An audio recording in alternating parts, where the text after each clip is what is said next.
A Texas senator is taking action months after a KXAN investigation uncovered no state agency is tracking the thousands of students public schools sent to court for unexcused absences.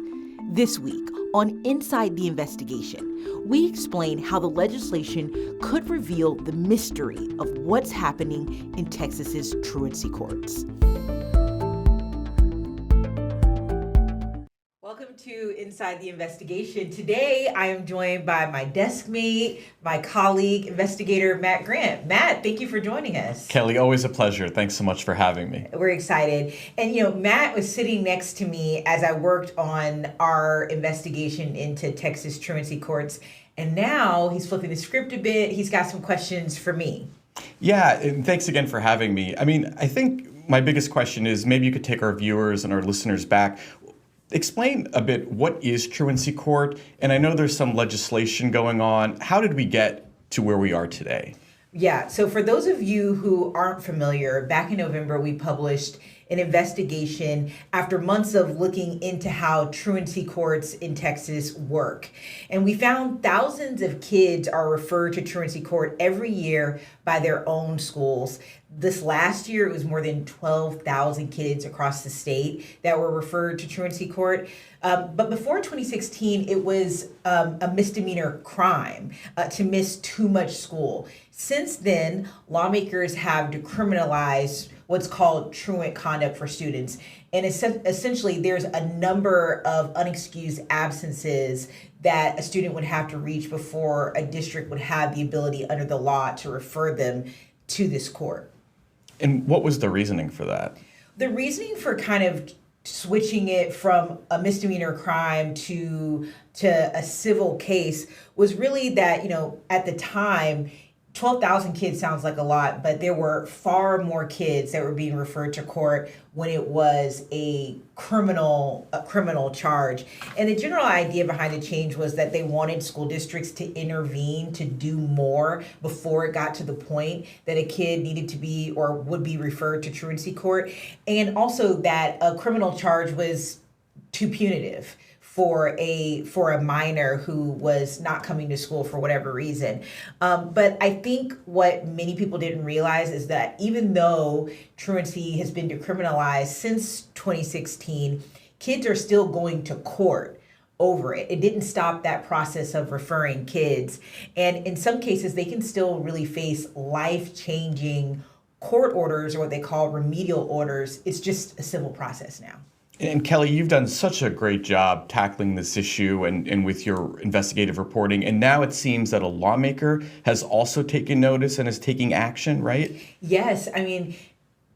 Our main takeaway from our investigation was that despite thousands of kids being referred to court year after year, there was really no mechanism that was tracking what was happening in the court, right? So school districts weren't really required to report to the Texas Education Agency how many kids that they had referred to court. Courts weren't required to report to the state the court remedial orders they were issuing to students. They weren't required to report really anything about what was happening in truancy court, including the outcomes, or even if it was effective at getting the student to return to the classroom on a regular basis.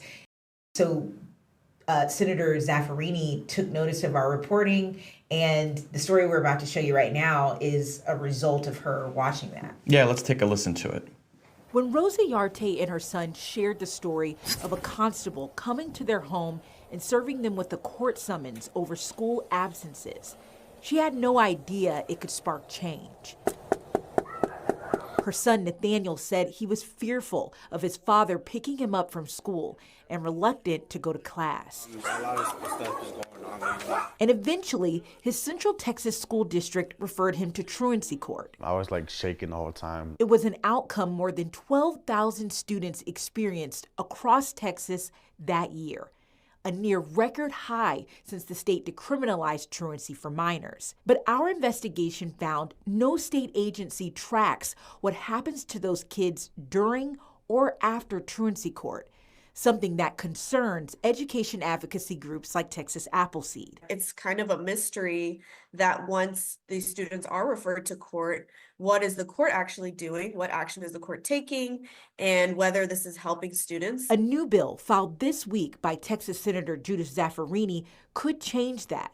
Under SB 1850, truancy courts would have to report how many students each school district referred to court, broken down by race, disability status, and whether the student is experiencing homelessness or pregnancy. Truancy courts would also have to report to the Office of Court Administration if they order a student to get their GED, or if they issue other remedial orders like community service, something they currently don't have to share with the state. Texas Appleseed says this bill will help lawmakers evaluate if the system is working. We really appreciate the fact that you did this investigation, which brought this this gap in information to light for people to be able to work on. It's important that people know that that is a thing that happens and they see the real impact and the real people. The education research group IDRA says with increased data, the state should also increase resources for schools to jump in before referring students to court. We got to support the staffing at schools to help do those interventions so that they don't feel compelled to just push a student into the court system and sort of pass the buck,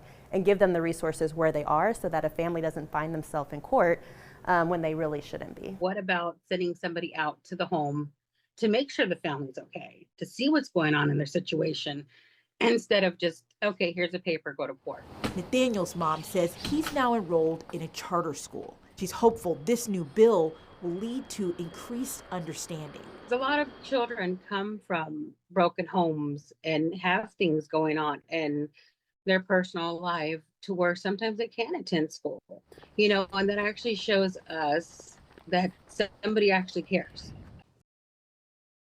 Kelly, such an important topic that you've done such a great job highlighting. And again, talk to me, this was motivated by your reporting, right? It was, which is always so interesting to see that happen after we publish a report. But Senator Judith Zaffirini, she'd already filed multiple bills that dealt with this concept of chronic absenteeism and truancy. One bill she filed would have required school districts to excuse absences if a student or a family can show proof that they were being treated for mental health or behavioral health issues. Another she filed was already calling for more data collection on the school side for chronically absent students. So when we published this report and we were looking at all the different bills that had been filed this session, we knew this is something that we wanted to get her feedback on. And, we noticed that none of the bills that she'd filed actually called for more requirements for truancy courts. A lot of the requirements were more on the school district's end. And so we wanted her to see this reporting. We wanted her to kind of see the information gap that we had noticed in our reporting. And within months, she had filed a new bill that, if passed, would require courts to report a lot of information about truancy hearings to the state. And hard to believe that no one was keeping track of the outcomes of these cases before. So in the story, you listed some things that would be required to report if it passes, like how many referrals they get from school districts broken down by race, disability status, and other things. What else would they have to report? Well, most importantly, it would require courts to report the types of orders that they're issuing. In these courts, it really could run the gamut. They're called remedial orders, but they are court orders, much like you would see if you as an adult went to court. And it could require a child to complete community service. It could require a child to take the GED, which would require them to withdraw from school, to get tutoring. And as funny as it sounds, some of these orders can even be, hey, attend school regularly. So this bill would also require them to report if a child was issued fees or held in contempt of court, which can happen. From our reporting, we found that it's not as common. It's more rare to see that, but it does happen sometimes. They also would want them to report the number of warrants issued through these courts. If you're not familiar, if you don't show up to court and you fail to appear, that could end in more serious charges. So this would really, their office is hoping, give a wide picture of what's happening in truancy court. Now, in your reporting, you said that the courts would have to report this to the Office of Court Administration, but why wouldn't they have to report it to the Texas Education Agency instead? That was a big question that we had because in our initial investigation, we reached out to TEA. We were very focused on them saying, okay, what do you track? And that was where we really noticed the gap in information sharing from truancy courts. But I did talk to Texas Appleseed, which Zaffarini's office, we understand, talked with before filing this bill. And one thing to keep in mind, this is a good example of where courts and school districts work together, but how it can be difficult for tracking, right? Because TEA is more so the data hub for what happens in school districts, and the Office of Court Administration is the data hub for what happens in courts. So from our understanding, the idea was all of the things that they listed in this bill that they would want to keep track of, the courts has all of that, and that this would be a more streamlined way to collect this information rather than saying you do this and you do that. But that was a big question that we had, because once the information is collected, the question becomes, whose job would it be to do something with that information, if that makes sense? So that's something that we're still working to get more answers on. Well, I know this bill is still new and fresh. It was just filed last week, and I know you'll be tracking it for us through the legislative session and keeping us updated on any new developments with this. I'm really curious to see what will happen because, like I said, this is not the only bill that deals with chronic absenteeism and truancy. There are some bills that would actually, would, if passed, bring up the fine issued to families when they land in truancy court. And as we know, as far as education goes in the legislature, it is the primary focus with what's going on with school choice. So it'll be interesting to see, how far this makes it and if it indeed passes. But Matt, thank you so much for joining us and for being the one to grill me about this investigation. I know you're usually the person that is my sounding board in our office, so it's nice to do that in here today.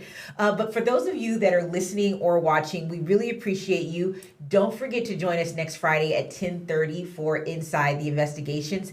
And new this week, this is actually the very first episode, but you can also listen to KXAN's investigative podcast. This is going to highlight some of our award-winning team's latest reports exposing corruption, safety concerns, system failures across Texas. This podcast will feature audio versions of our weekly Inside the Investigation discussion with the journalists working on those stories. So you guys can find us pretty much anywhere now, but we'll see you next time.